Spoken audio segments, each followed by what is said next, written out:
What is up, everybody? Welcome to DFS by the Numbers. These are my full card breakdown and predictions for UFC Vegas 37, and we have a 15 fight card, so we have a lot to talk about, so don't want to waste too much time.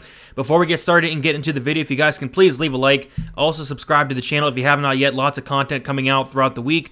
If you do want to support me more, you can sign up on the Patreon. I do have, I believe, 4 bets so far. I'm looking forward to a lot of action on a 15 fight card, a lot of spots really sticking out, and yeah, looking forward to having some fights back. I hate weeks off. I don't know what to do with myself on Saturdays, so we have fights back, and looking forward to it nonetheless. I mean, this is a really solid card, lots of spots to pick from, and just looking forward to it in general. So yeah, I say we get into it, and I guess we'll start with the very first fight of the night, the fight everybody's looking most forward to, and it's going to be Emily Whitmire going against Hannah Goldy. So Whitmire, she is 30 years old, 5'5", with a 63-inch reach, 4-4, and 2-3 in her last 5 fights. Hannah Goldy, she is 29 years old, 5'4", 61-inch reach, 5-2, and 3-2 in her last 5 fights. So we'll take a look at the odds here. We have Emily Whitmire opening up -180. She is currently -122.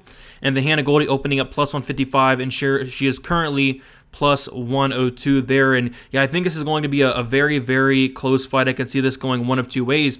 Either Hannah Goldy is able to stuff the takedowns, keep it on the feet, kind of outpoint Whitmire, or Whitmire is able to take down Goldy and kind of control her for 15 minutes there. So you take a look at Hannah Goldy, and she's actually going to be at a reach disadvantage in this fight, right? She has a 61-inch reach, but you take a look at Hannah Goldy and who she's faced throughout the UFC. Miranda Granger, I believe, had like a 68-inch reach. Diana Belbita, I believe, had a 68-inch reach. We see Whitmire, who's only going to have a 63-inch reach. So although, you know, Whitmire is going to have a slight reach advantage, Goldy is used to a much, much larger reach, and in terms of her opponents there.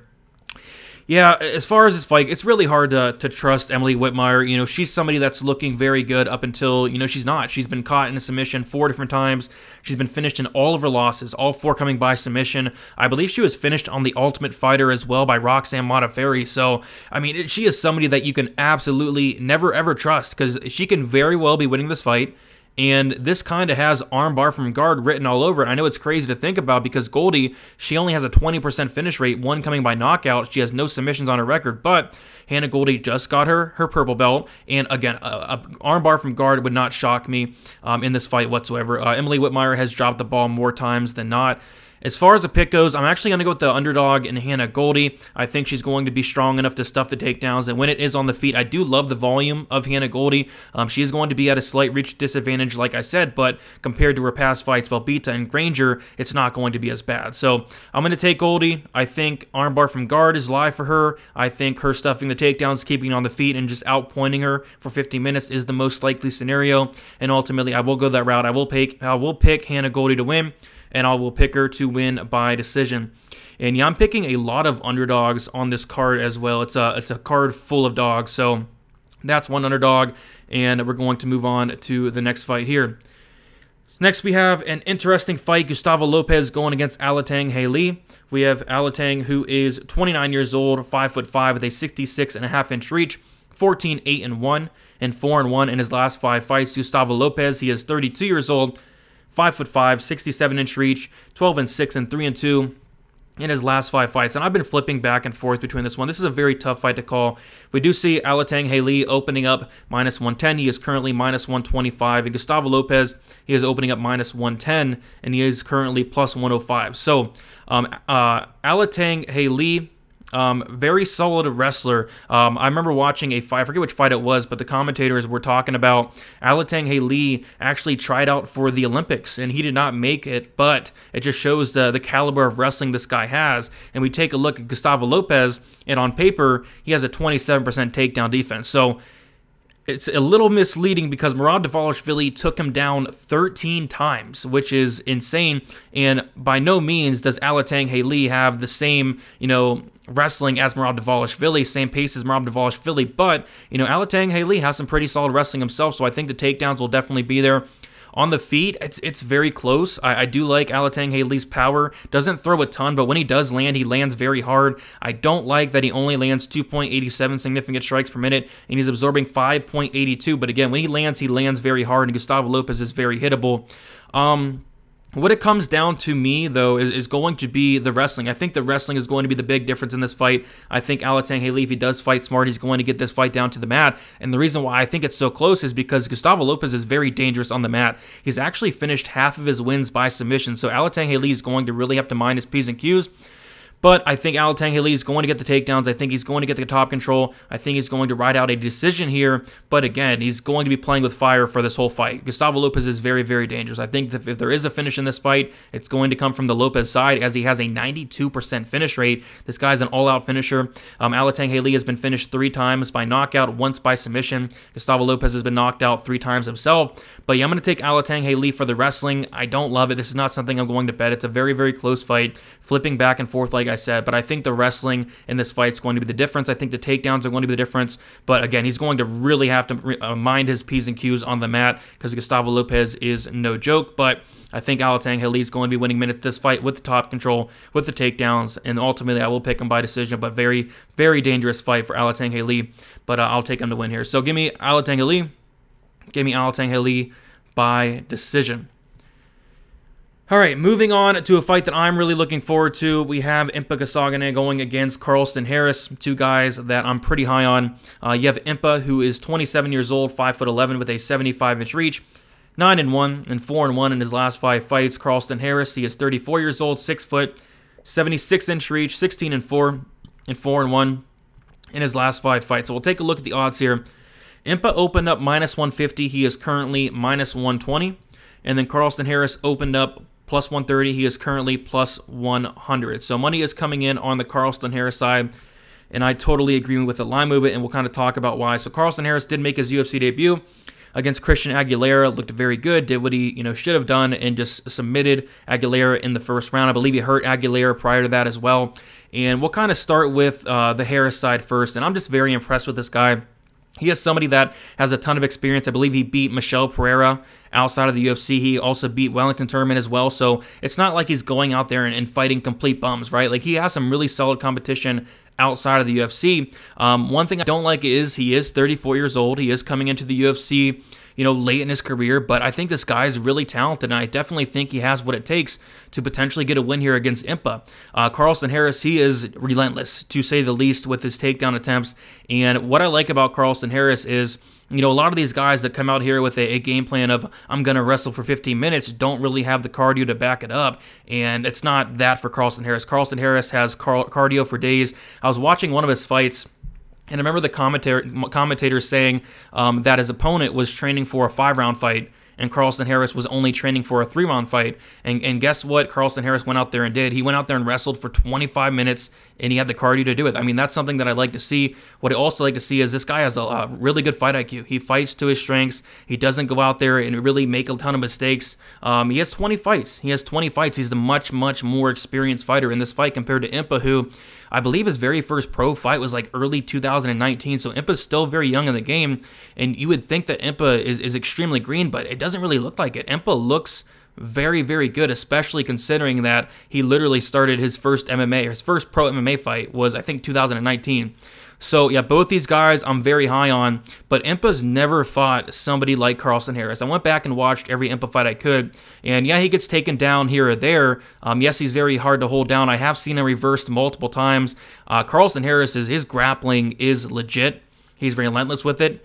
I don't think he's going to give Impa Kasanganay a lot of room to strike. He's going to be on him for 15 minutes. I don't know if Impa's going to be able to keep Carlston Harris off of him. And again, like Harris, if Impa stuffs the first takedown, Harris is going to go for a second. If he stuffs a second, Harris is going to go for a third. He's non-stop with his wrestling, and that's something I really do like about Harris. He had to, I watched some of his fights, he had to attempt, like in that 25-minute fight, over 20 takedowns attempted in that fight. He is absolutely relentless with it.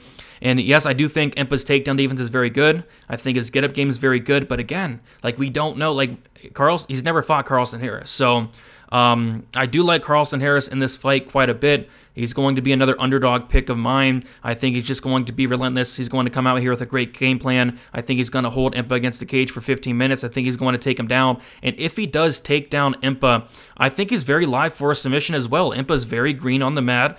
And I think Carlston Harris is the much, much better grappler in this fight. So yeah, give me Carlston Harris. I'm going to take him to win by I don't know. It's close between a decision or a submission for me. I'll take him to win by submission. He is very dangerous on the mat. I can see Impa possibly making a mistake if it does get there. We have seen Impa, reverse multiple times, and I think Carlston Harris is going to catch him in a submission at some point in time. But yeah, I do like Carlston Harris. I do like him quite a bit in this matchup as well.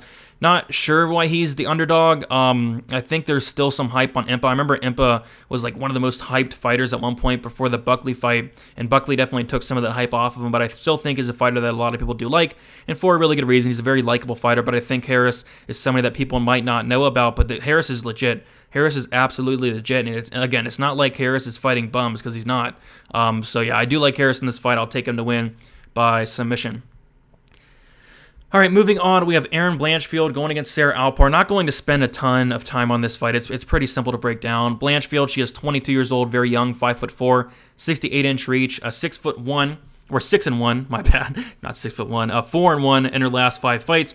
Sarah Alpar, she is 30 years old, 5'4", with a 63-inch reach, 9-5, and 3-2 in her last 5 fights. So Blanchfield's actually going to have a 5-inch reach advantage, and Alpar went out there in her UFC debut and looked horrible. She looked terrible in that fight, getting outlanded 76-12 against Jessica Rose Clark. Rose Clark controlled her for 8 minutes and 18 seconds. She just looked very, very, very bad, to say the least, in that fight. Ultimately ended up getting finished in that 3rd round. She was all bloodied up. It was just a really bad look, and we definitely see why Erin Blanchfield is a huge favorite, minus 310. She's currently minus 310, open at minus 180. Alpar opened up plus 155, and she's currently plus 260. So Blanchfield's actually one of the biggest favorites on the card. I know that's scary. She is making her UFC debut, but I think Blanchfield is absolutely legit. I went through, watched tape on her. I was very impressed with her striking. I think she's going to have the striking advantage in this fight, but I was more impressed with her grappling. Her grappling is very good. She had a very close fight with Tracy Cortez. It actually went to a split decision, and it was a close fight, and very impressive to go to a split decision with somebody the caliber in Tracy Cortez. She also has a win over Kay Hansen as well. She also knocked out Victoria Leonardo, who's also in the UFC, with a head kick. She head kicked her 3 times in that fight, and then Leonardo finally went down. I think it was in the 2nd or 3rd round. But yeah, it just shows you that Blanchfield's well-rounded. I think she's going to be better in every single aspect of this fight. And, again, I know it's very scary laying minus 310 on Blanchfield here in her debut, but I just think she's levels above Alpar in every single aspect of MMA. I even think that she has potential to finish Sarah Alpar as well. It looked like she was very close to finishing Tracy Cortez at one point, and yeah, I think she's just a level above Alpar. I don't think Alpar is UFC caliber. Alpar has been submitted once. She has been knocked out once. Blanchfield does have a 50% finish rate. I'm actually going to take Blanchfield to win, whether it is a TKO or a submission. I'm going to take Blanchfield to win inside the distance here. I think she's just another level above Alpar, which is crazy to say because she's literally 22 years old, but she has a ton of upside. She has a ton of upside. So I will take Erin Blanchfield. Was very, very impressed, to say the least, when taping her. Can't say the same thing about Alpar. So I'll take Erin Blanchfield to win by either a KO, TKO, or a submission, whatever she wants, really. All right, speaking of whatever they want, Montal Jackson is going to do whatever he wants in this fight against JP Buys. This fight makes no sense to me whatsoever. I can't believe this fight is sanctioned, to be honest, but we have Montal Jackson going against JP Buys. Montal Jackson, 29 years old, 5'10", 75.5-inch reach, 10-2, and 4-1 in his last 5 fights. JP Buys, 25 years old, 5'5", 67-inch reach, 9-3, and 3-3, and 4-1 in his last 5 fights. So right off the bat, first of all, this is very important to know. This is at bantamweight, and JP Buys is somebody that typically fights at 125. I looked through his record. He has a few fights at bantamweight, but he's mostly, fighting at 125. He's going to be so small in this fight. He is going to be the much smaller fighter, to say the least. Montal Jackson's going to be 5 inches taller, and Montal Jackson's going to have an 8.5-inch reach advantage. And you definitely see why Montal Jackson is one of the biggest favorites on the card, and he opened up minus 600. He is currently minus 625. JP Buys plus 400 opened up. He's currently plus 450, and I really can't argue that. I went through, I've watched the tape on JP Buys, and I think he's solid. I think he has a very good ground game. He's a very good grappler, very dangerous as well. JP Buys actually has a 100% finish rate. He has never won by decision. 33% of his wins come by knockout, 67% of his wins come by submission, for a total of a 100% finish rate. With that said, he's also been finished in 100% of his losses, 2 coming by knockout and 1 coming by submission. And you take a look at a lot of these JP Buys fights, right? Like, he comes out hot. He looks good really early. He looks really good early. Like in the first round, he looks phenomenal. But as the fight goes on, he slows down. And I've seen him quit. I've seen him tire out. I've seen him quit at times. And there is this one fight where it should have been like a third KO loss for him. It was a fight where he was getting almost lost by TKO. His opponent, I think, either elbowed him or punched him in the back of the head, and it was a disqualification win for JP Buys. So he should actually have an extra loss on his record and an extra knockout loss as well. Like this guy, it's on short notice. This is a short notice fight. He's up a weight class. He gasses out in general. It's a tough ask for JP Buys here. I think Montal Jackson's going to win. He probably even wins in the first round, to be honest. Like, he's going to be so much bigger. Montal Jackson has a solid wrestling background as well. And basically, you know, I think he's much better. I think Montal Jackson's much better. I think JP Buys maybe could give Montal Jackson problems early. It's just so hard seeing that happening, right? Like, JP Buys is up a weight class against a huge bantamweight in Montal Jackson. I just don't see him having success in the grappling, and that's where he's going to need to have the success in the grappling. And it's just a really tough ask for JP Buys to come in here and do that against a much bigger guy and on short notice. So again, I don't know why this is a fight. Makes no sense. I get why the odds are wide here. I think Montal Jackson does win. First round, maybe even like second round. Like if JP Buys maybe has a little bit of success in the first, I don't think he's going to be able to keep the pace up for all 3 rounds. He's never been the scorecards before. I'll say Jackson does finish him in that second round. I think JP Buys is going to tire out, and I think Jackson's going to finish him, whether it is a submission or a knockout. I think it could be either or. But yeah, I do like Montal Jackson quite a bit in this fight. How can you not? It's just a very, very tough ask for JP Buys to come in here. Short notice, up a weight class, much smaller. Really hard to see a path to victory for him. So give me Montal Jackson to win. And give me Montal Jackson to win by some type of second round finish. It could be either a knockout or a sub. All right, moving on to a very close fighter. Another fight I've been going back and forth on. There's some fights on this card that are like, you know, clear. You know, I'm picking Montal Jackson. I'm picking Erin Blanchfield. But there are some really close fights on this card, and this is definitely one of them. You have Rong DEC going against Dakota Bush. You have DEC, who is 21 years old, 5'9", 71-inch reach, 17-4. And 4-1 in his last 5 fights. Dakota Bush, he is 27 years old, 5'10", 73-inch reach, 8-3, and 3-2 in his last 5 fights. So we'll take a look at the odds here. Dakota Bush opened up -145. He is currently -136. Rong DEC opened up +125.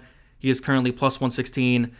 And yeah, this is a very, very tough fight to call, in my opinion. We take a look at Rong DEC, and he made his UFC debut against Cutelaba Vargas, who's, in my opinion, not the best fighter in the world, but, you know, Rong DEC looked very hesitant out there to start the fight. He looked terrible. In that first round, he just didn't do anything whatsoever. He actually only threw 32 strikes compared to the 82 of Cutelaba Vargas. But, you know, what I noticed as the fight went on, you know, Rong DEC started looking a lot better as the fight went on. In that third round, he started looking very good. I think it was, you know, maybe it was his UFC debut. He's only 21 years old. I believe that was a fight with a full crowd back. I think that was the very first card with a crowd back as well, if I'm not mistaken. So, you know, it definitely wasn't a good look, but I think this guy is a lot better than he did perform in that first fight against Vargas. I definitely do think he is, because we did see glimpses where, you know, he looked really good at times. It's just, I think he took a little bit too long to get started, and he's not going to want to take long to get started against Dakota Bush. Dakota Bush is somebody that has multiple first-round finishes. He's very good early. I do think he slows down a little bit as the fight goes on, but Dakota Bush is a very good grappler. I think if he can get this down to the mat, he'll have a lot of success. So it's a tough fight. This is 50-50 to me. I think I'm going to favor Rong DEC in the striking. Probably the grappling goes to Bush, but from what I've seen, Rong DEC has very good takedown defense. He looks very strong. He looks very big as well. and I think he is going to have success stuffing the takedowns. If he can extend this to the second and the third round, I do think he'll kind of take over as the fight goes on. I've also seen fights where Bush is kind of stuck off his back. His takedown defense doesn't look that great, and when he's on his back, he doesn't really have much to offer. And I think of Rong Zhu, who got 3 takedowns against Vargas, I think he can potentially get takedowns here and maybe control Bush throughout the fight. So, tough fight. I would not be shocked if Bush pulled it off early, but I'm going to say that Rong Zhu is a lot better than we saw in that first fight. He looks good. I mean, he looks good. We did see glimpses. It wasn't a great look. I definitely see why he's the underdog at this point. Again, it was a terrible look in his debut, but I'm going to say that he is better than we did see in that debut, and I'm going to say he does win this fight. I think he has the cardio advantage, the striking advantage. Bush probably has the grappling advantage, but I think Rong Zhu is going to be strong enough to stuff those takedowns and even get takedowns himself, stay on top, stay safe. So I'm going to take Rong Zhu to win. I'll take him to win by decision. Can't be overly confident in it, but another underdog pick for me. All right, moving on. So many fights on this card. Tony Gravely going against Nate Maness. We have Gravely, who has 5'5", 69-inch reach, 21-6, 4-1 in his last 5 fights. Nate Maness, he is 30 years old, 5'10", 72-inch reach, 13-1, 4-1 in his last 5 fights. Some things to point out. Maness is going to be the much bigger fighter. He's going to have a 5-inch height advantage, and he's going to have a 3-inch reach advantage. But the height and reach advantage is not going to matter when Maness is on his back, where he's probably going to be for the majority of the fight here. So we'll take a look at the odds here. And we do see Tony Gravely open up -225. He's now currently -205. Nate Maness opening up +190. He's currently +175 here. And yeah, I watched tape on Nate Maness, and he has a good takedown defense. He has very good takedown defense initially. The problem is when he gets on his back, he really doesn't have much to offer. And I was watching, forget which fight, I think it was the Maness fight versus Johnny Munoz Jr., and the announcers were talking, and they said that, Maness has 0 submissions off of his back, so they were talking like Johnny Munoz is pretty much safe here, on top. And in that Johnny Munoz fight, first of all, I thought Johnny Munoz won.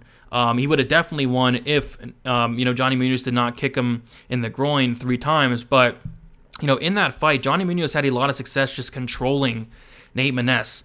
He controlled Nate Maness for 9 minutes and 42 seconds. Johnny Munoz shot 16 takedowns, and Johnny Munoz took him down twice. When he was able to take him down, well, first off, he had a hard time taking him down. Maness's takedown defense is very good, but when he took him down, Munoz had a ton of success on top. At one point, I think in the first round, he almost finished him at one point as well. So I think that Gravely is a better wrestler than Johnny Munoz, and I think he's a better wrestler by a decent mark. I mean, he's not a better grappler, but he's definitely a better wrestler than Johnny Munoz. So just seeing Johnny Munoz, and I know I believe it was a fight on short notice. I believe Maness was up a weight class, but still, seeing Johnny Munoz, I think Munoz was up a weight class as well, controlling Nate Maness for 9 minutes and 42 seconds, outstriking him 49-21.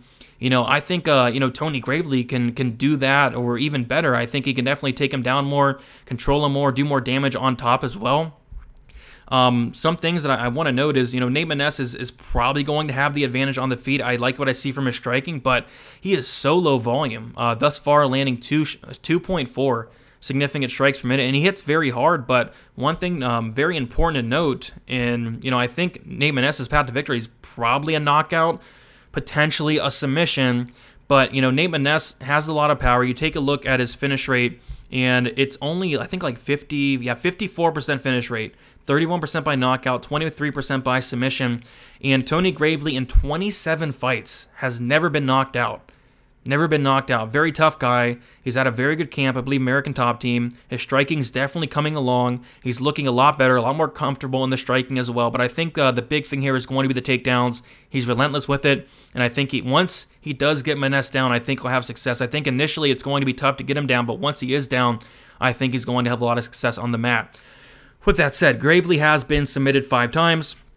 But like I mentioned, Maness has 0 submissions off his back. But you take a look at who Gravely is getting submitted by, and it's some very, very high caliber guys. So here's who Gravely has been submitted by. Guys like Brett Johns, guys like Patchy Mix, guys like Mandy Bermudez, guys like Pat Sabatini. So when he's getting submitted by legit grapplers, and I don't think Maness falls into that same category at all. So, yeah, I'm going to take Tony Gravely here. I like him quite a bit. I like his fighting style. I do think he's going to get takedowns, and when he is on top, I think he's going to have a ton of success. Yeah, I mean, outside of like a late finish, if Gravely does slow down in the third round, outside of like a late finish from Maness, I think Gravely does get it done. Just don't know whether it's inside the distance or decision. I'll say Gravely wins. I'll say he wins inside the distance. I'll say Tony Gravely wins by first round TKO. But yeah, I do like Gravely quite a bit in this fight, and I'll take Gravely for the first round TKO there. All right, moving up, we have Panicky Kanzad going against Raquel Pennington. We have Kanzad, who is 29 years old, 5'7", with a 66-inch reach, 15-5, and 4-1 in her last 5 fights. Pennington, she is 32 years old, 5'7", with a 67.5-inch reach, 11-8, and 2-3 in her last 5 fights. We'll take a look at the odds here. We have Pennington open up -115. She is currently -132. Kanzad open up -105, currently +112, which does surprise me because there's a ton of hype on Panicky Kanzad. A lot of people do like her. I think a lot of people are really low on Pennington nowadays as well. So really shocked to see that Kanzad is the underdog here. I kind of thought she'd be the favorite. But we take a look at it, and the first thing I do want to point out is the level of competition. I think there's a huge discrepancy in the level of competition between the two. We take a look at Panicky Kanzad and her losses in the UFC. Holly Holm, Duran Durandamy, GDR, Amanda Nunes, and Holly Holm again, and Jessica Andrade. I'll repeat that. Jessica Andrade, Holly Holm, Amanda Nunes, GDR, and Holly Holm again. That is, the best. I mean, you can't get much better than that, right? Like, that is some seriously good competition. And then you take a look at, Panicky Kanzad, and she is getting outstruck by Alexis Davis. Literally getting outstruck by Alexis Davis. Alexis Davis outstruck her 132 to 124. And by the way, I thought Davis won that fight. I thought Kanzad won the first round, but I thought Davis won the second too. In the second round, Davis outlanded Kanzad 44 to 37, got a takedown even. And then Davis outlanded Kanzad 46 to 38 in the third round. But there were two 30-27s for Kanzad. Just makes no sense to me. But yeah, I thought Davis won that fight. It was a very close fight nonetheless, but just getting outstruck by Alexis Davis is not a good look.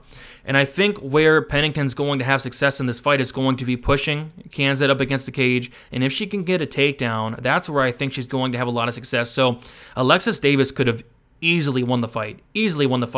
If she would have just shot more than, I think she shot like 1 or 2 takedowns in that fight, got one of them. If she would have shot a few more takedowns, she would have clearly won the fight. It wouldn't have been debatable. Ciara Eubanks was able to take Kanzad down twice. She was able to have success for about half that fight. She ended up really slowing down, gassing out. Kanzad took over. Betch Correa took down Kanzad at one point. At one point, she was on top of Kanzad. Kanzad wasn't really making an effort to get up to her feet, and Betch Correa, for some reason whatsoever, kind of just stood up and let Kanzad up. It made zero sense to me, but I think if Pennington's able to get Kanzad down on the mat, I think she can kind of just, lay on her for the duration of the round. I like Pennington here. I like the level of competition. We talked about her losses, which is just crazy. I know a lot of hype is on Pandy, but I think she's extremely overrated, to be honest. And she could win this fight. She really could win this fight, but, man, Alexis Davis outstruck Panicky Kanzad. That's about all I need to say. I mean, I think if Pennington can just push her up against the cage, make this a dirty, dirty fight, take her down here and there, and if she does take her down, I think she's going to have the most success there on the feet. Yeah, you do got to favor Pandy, but I don't think this fight's going to be at range for all that long if Pennington does fight, how Pennington fights. So I'm going to take Pennington to win. Don't love the price, to be honest. Like I said, I kind of thought Pandy would be the favorite just because people like her so much, but Pennington -122, -132. Wish I was getting her as an underdog, but probably not betting this fight either way. But I'll take Pennington to win. I'll take her to win by decision, but regardless, this fight should be close. It should be a close fight, but I will take Pennington for the win here. All right, we have 1, 2, 3, 4, 5, 6 fights left. This is insane. I love 15 fight cards, but then again, I hate them. The research for them is just terrible, to be honest. But got it all done. And here we are getting to the next fight. We have Tafon and Chukwu going against Mike Rodriguez. Mike Rodriguez, I'll say it right now, is probably one of my most hated fighters in the UFC. Like, this guy has screwed not only me, but he's screwed so many people over. And I'll talk more about why I do not like Mike Rodriguez. But Nchukwu, he is 26 years old. He has 6 foot. He has a 77-inch reach. He has 5-1, and he has 4-1 in his last 5 fights. Mike Rodriguez, 32 years old, 6'4", 82.5-inch reach, 11-6 and 2-3 in his last 5 fights. So, yeah, we'll take a look at the odds here, and we do see that Tafon is -121, open at -110. Mike Rodriguez open at -110. He is currently +101. So a little bit of money coming in on the Tafon side. And there's a lot of things I don't like about Mike Rodriguez. I'll start just naming them off. Okay, so the first thing I don't like about him is this guy has some of the worst takedown defense you will ever see. 41% takedown defense. This is a guy that just continues to drop the ball no matter who he's fighting. I mean, you take a look at it. A few fights back against John Alon, he was literally, I think he's like -400 or greater in that fight against John Alon. He gets taken down 4 times. He loses that fight. It gets overturned to a no contest because John Alon pops for, I believe, PEDs, but still a terrible look, losing to John Alon. After that, gets knocked out in 1 round, 1 minute and 4 seconds against Da Eun-jung. After that, he does bounce back. It's a win over Marcin Prachnio. After that, he should have beat Ed Herman. He should have beat Ed Herman. Remember in that fight where he kicked him in the, I believe he kicked him or kneed him in the stomach. Ed Herman said it was a groin shot. Ed Herman played along with it. The ref said it was a groin shot, and then ultimately Ed Herman did finish him in the 3rd round. But regardless, he dropped the ball. He dropped the ball, and then this one gets me. He lost to Danilo Marques, who I really thought was the worst fighter in the UFC. But now that award goes to Mike Rodriguez here because he got dominated by Danilo Marques. Like, I couldn't believe what I was watching. He got dominated by Danilo Marques again as a big favorite. Dropped the ball again as a big favorite. That's typically what he does. And then he got submitted in the 2nd round by Danilo Marques. So yeah, as you can tell, I'm not a big fan of Mike Rodriguez. But in this fight, I kind of like Mike Rodriguez in terms of a pick. I'll never bet this guy again, ever. But Tafon Nchukwu, he's coming up a weight class. He's coming up to light heavyweight from 185. Both of his UFC fights were at 185. His Contender Series fight was at 205, but on the Contender Series, he was actually fighting a middleweight, a guy that was 5'8". 5'8". Mike Rodriguez is 6'4".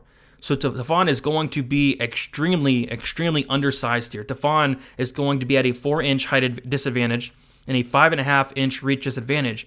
And first of all, I really wanted to bet Tafon. I was really looking for a reason to fade Mike Rodriguez. I went through, watched the very few Tafon fights that are available because he only has like 7 fights there. But I went and looked, does this guy go for takedowns? And the answer to that is not really. So although I'm not a big fan of Mike Rodriguez, he's going to be the bigger guy by a significant margin. He has fought the better competition. He is the more experienced fighter. He is going to be the better striker. You know, his nickname's Slow, but he's going to be the faster fighter. He's very powerful, very dangerous, 100% finish rate. I got to pick Mike Rodriguez here. As much as it hurts me to do, I got to pick Mike Rodriguez to win this fight. Tafon coming up in weight is pretty much what did it for me. Just going to be way too undersized.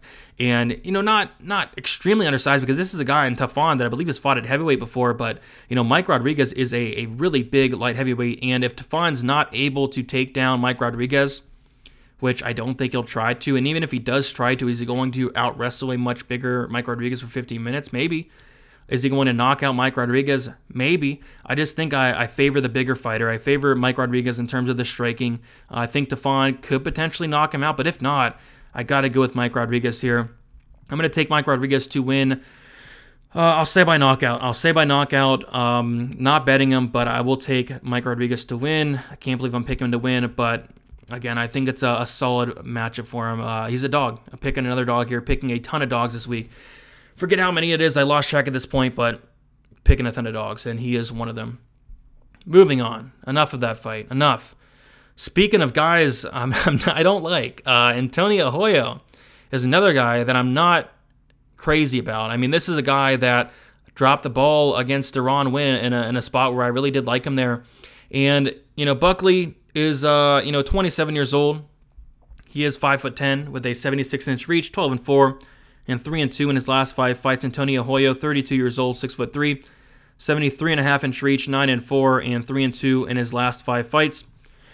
We'll take a look at the odds here, and we do see that Buckley is a pretty big favorite.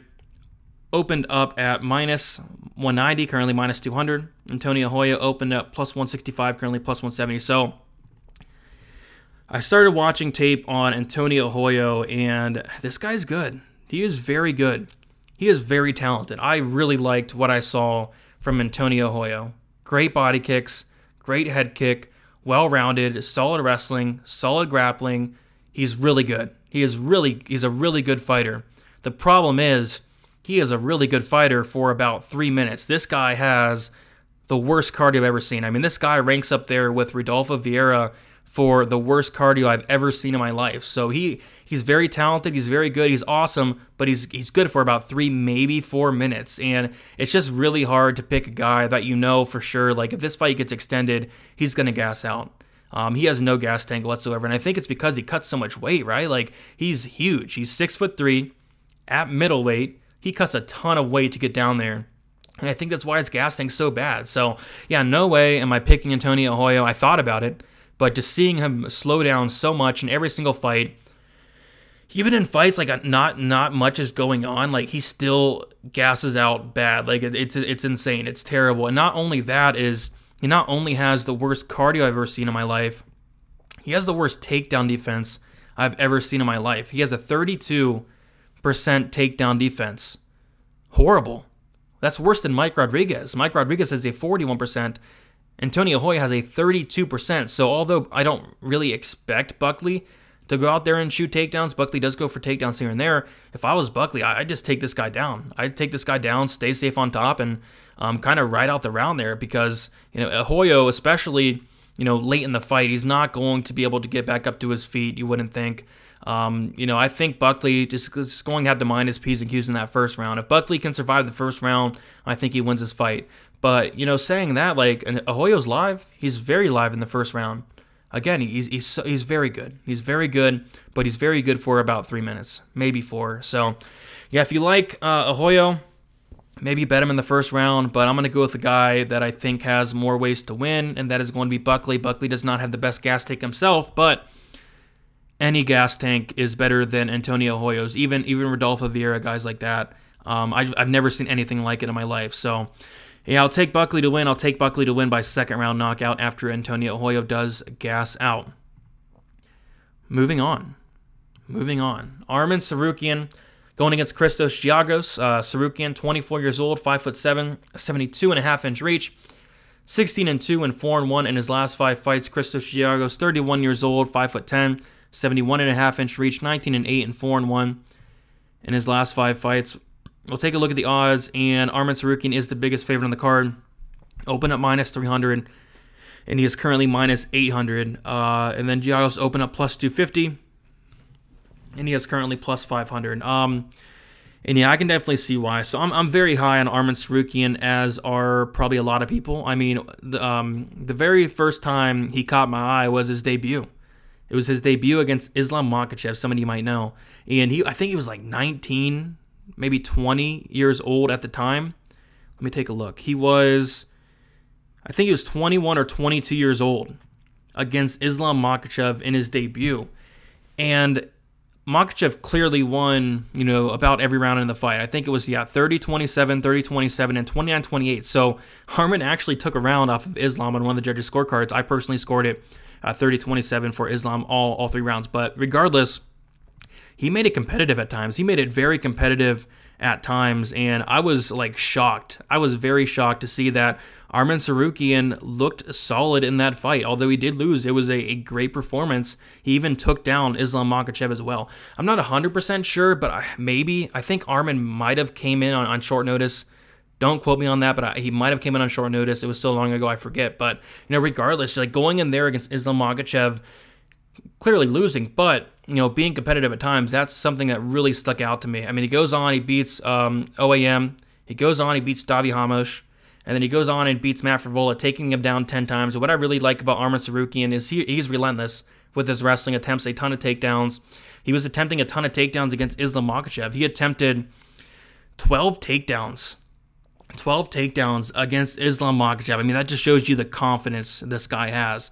He attempted 12 takedowns against Matt Frivola, got 10 of them there. And against Christos Giagos, something that really stuck out to me is 50% takedown defense. Not good.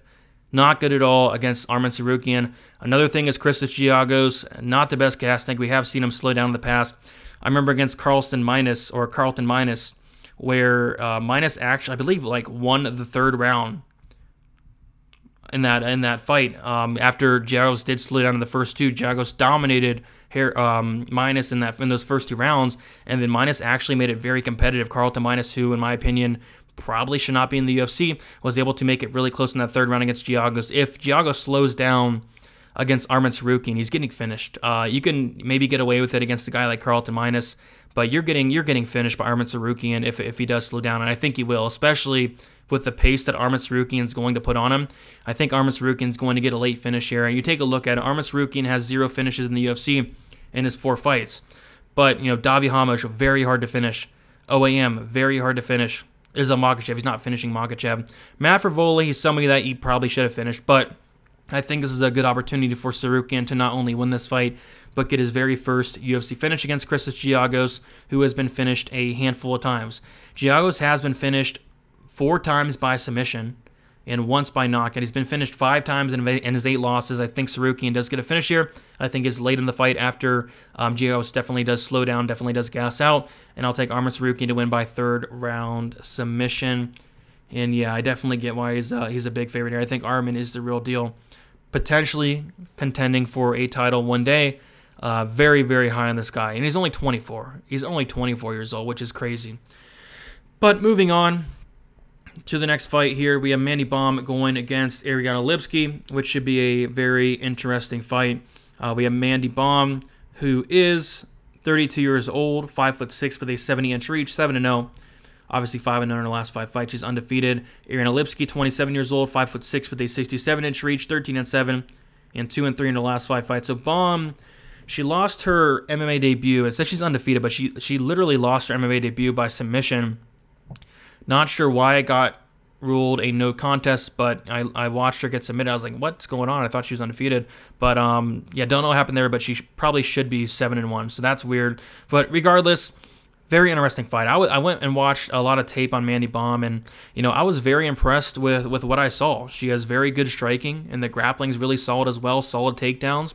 And it's a closely lined fight here. We have Erin Lipski, who opened up -110. She's currently -121. Mandy Baum opened up -110. She's currently +101. So I think, the striking is going to be very competitive in this fight, but I think the big difference for me is going to be the ground game of Mandy Baum. I was very impressed when she was able to get fights down to the mat. Her grappling looks very, very solid, multiple submissions on her record, and that is a weakness of Erin Lipski.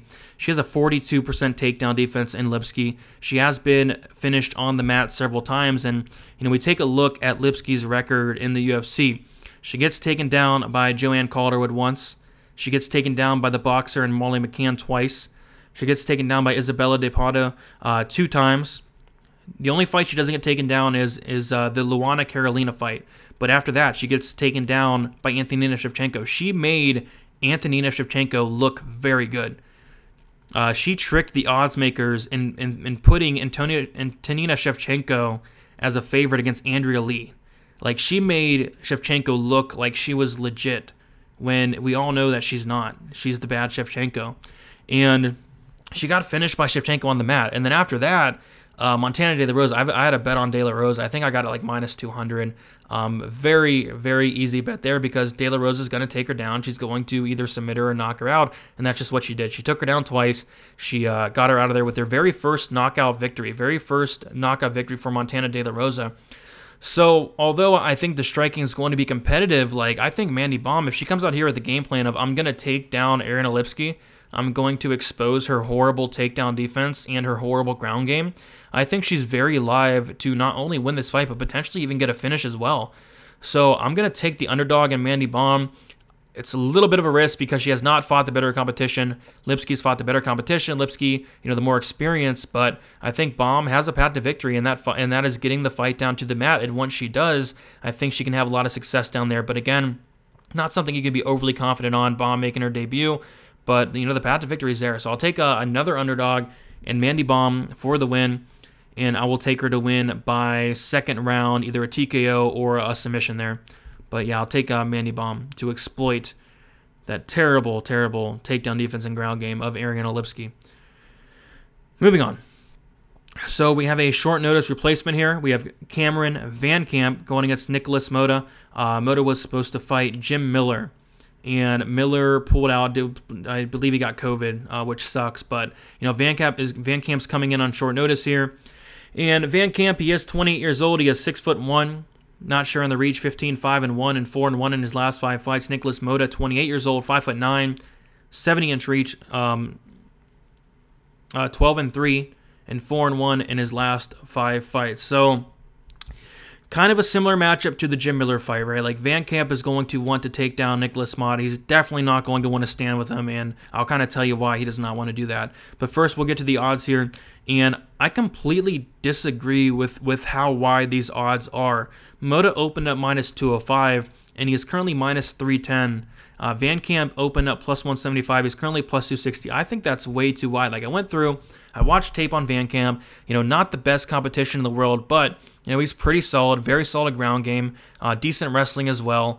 And we have seen Motta struggle with getting taken down in the past. I watched a lot of fights on Motta, and I believe it was a long time ago, but he was taken down. He got his back taken. I believe he got submitted on The Ultimate Fighter, which, again, it was so long ago. He was so young at the time. I think he was like 22, 23 at the time. So he has made improvements, but, Van Camp, if he's able to get this fight down to the mat, I think he can have success. The only thing that I don't like is he's coming in on short notice. And another thing that I mentioned, I noticed on the Van Camp side, and this is very weird to me, you take a look at Van Camp and where he has been fighting at throughout the past couple fights, and this is very weird. So this fight is going to take place at 155 pounds.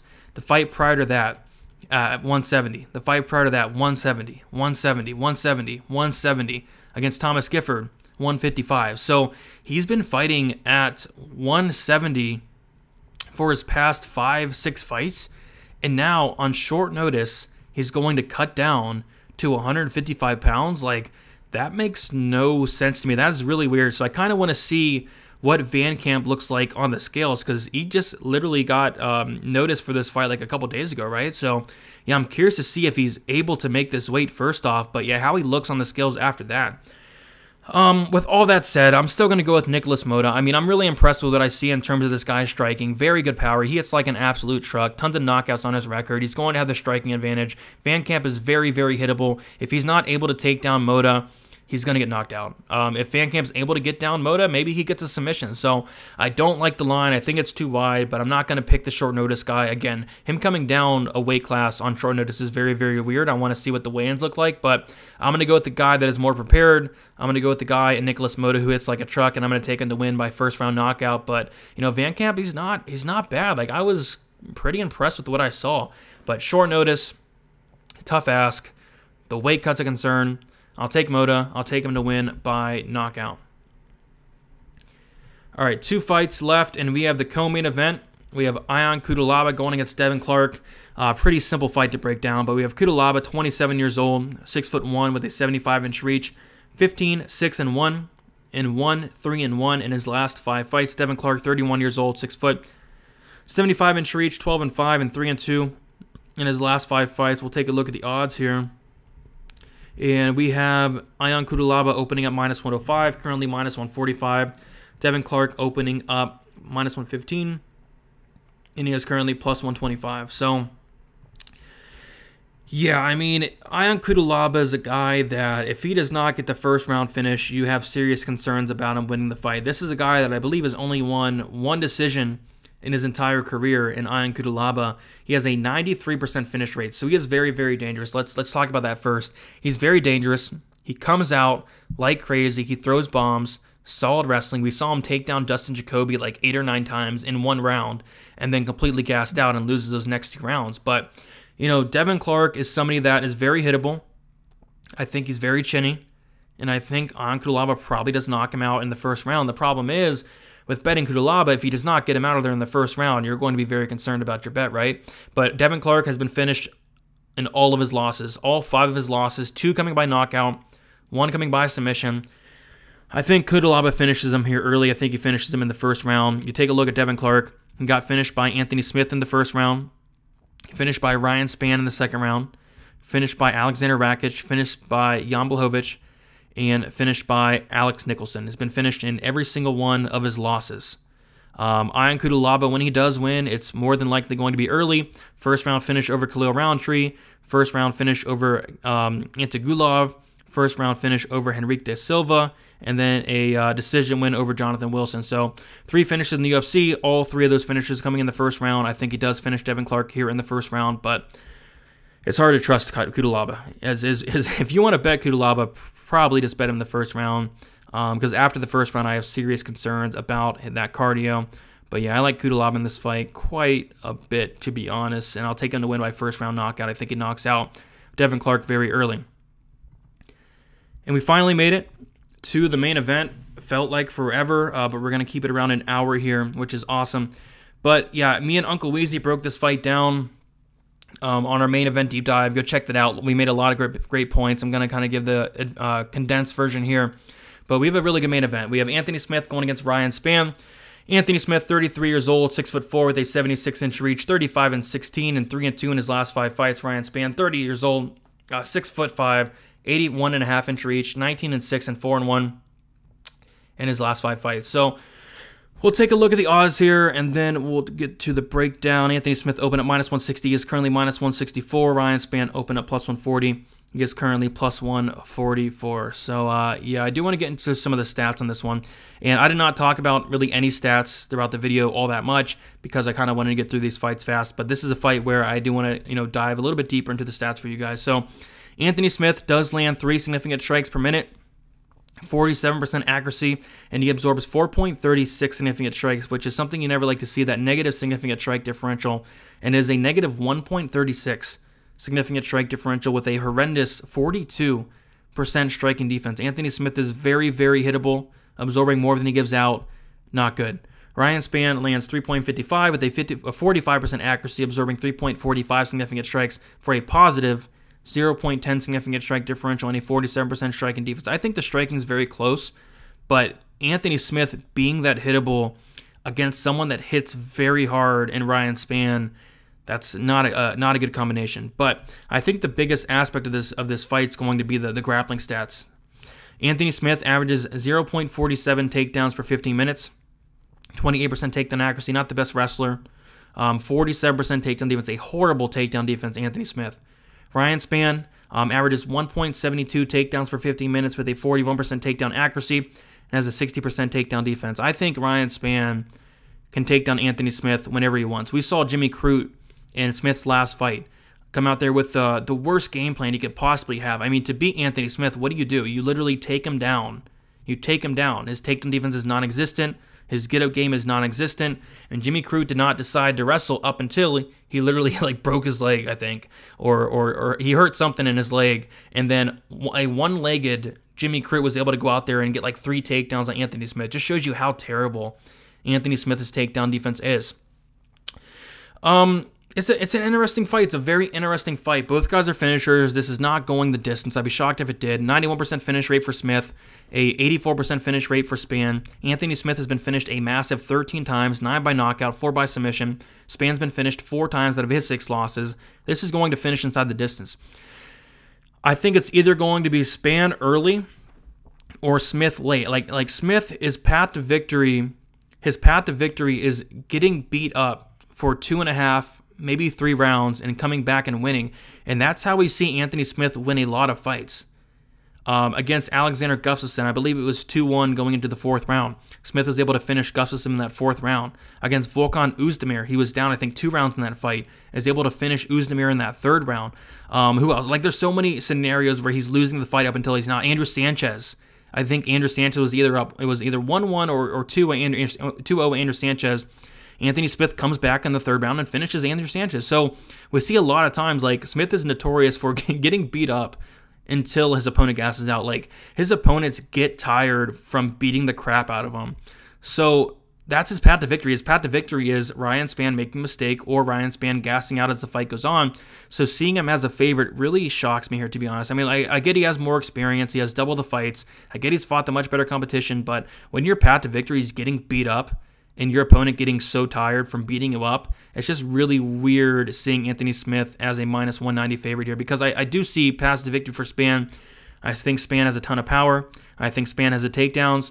The problem is, if Spann does not finish Anthony Smith in those first 2 rounds, first two and a half rounds, I have some serious concerns, because we did see Spann look terrible in that Sam Alvey fight.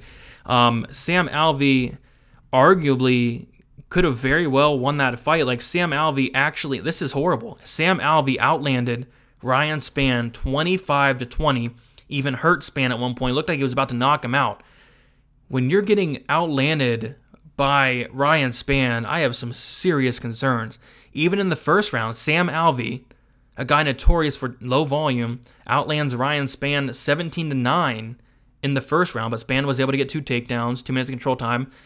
So yeah, it's a very close fight. I can see both scenarios. Either Spann's going to finish him early, or Smith's going to finish him late. I think it can go either way. I think this fight should be lined to pick him. I'm personally going to go on the Ryan Spann side to get an early finish, but I think the best way to play this fight is going to be the fight doesn't go to decision. I think the fight does not start round 5 is a good prop to look at as well. I think someone's getting finished regardless. Spann early, Smith late. I think both are, possible scenarios. I'm personally going to take Spann to get a early finish. I'm going to say 2nd round finish for Ryan Spann, but it's going to be a good fight. It's going to be a good fight. We're going to see a ton of violence, and I'm definitely looking forward to it for sure. All right, we did it. 15 fights. Thank you guys so much for watching. Thank you guys for sticking with me if you're still listening here. Please leave a like. Subscribe to the channel if you have not yet. If you do want to support me more, you can sign up on the Patreon. It's always a great time to sign up. $10 a month, basically $2.50 per week.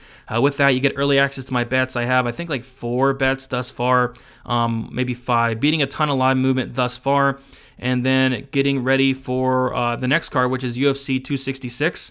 Going to start digging into that very early, hopefully beat some more line movement. You also get access to a ton of stats, my stat model. Uncle Weezy does some advanced stats as well for us, and lots of good stuff on there. So check us out. $10 a month. Lots of great stuff on there. The link's in the description below. It really does help me. But if not, as always, my bets will be posted for free on Saturday. Twitter, DFS_numbers. Instagram, DFS by the numbers. Started out the month right with a win. It feels like so long, like 2 weeks ago. A slight win on that card. Forget about it already, but I do know that it was a winning card. Hopefully make it a winning September. Had a profitable June, July, and August. A profitable September would be sweet as well. So hopefully we have a good week this week as well, and then finish it strong with 266. Should be a big card. So that's about it, guys. Enough rambling. We'll get out of here. You can follow me on Twitter, DFS_numbers, Instagram, DFS by the numbers. Like, subscribe, tune into the live streams Friday and Saturday, 7 Friday, and then 1 hour prior to the prelims Saturday. Good luck with your bets. Good luck with your picks, and good luck, and talk to you soon. See you.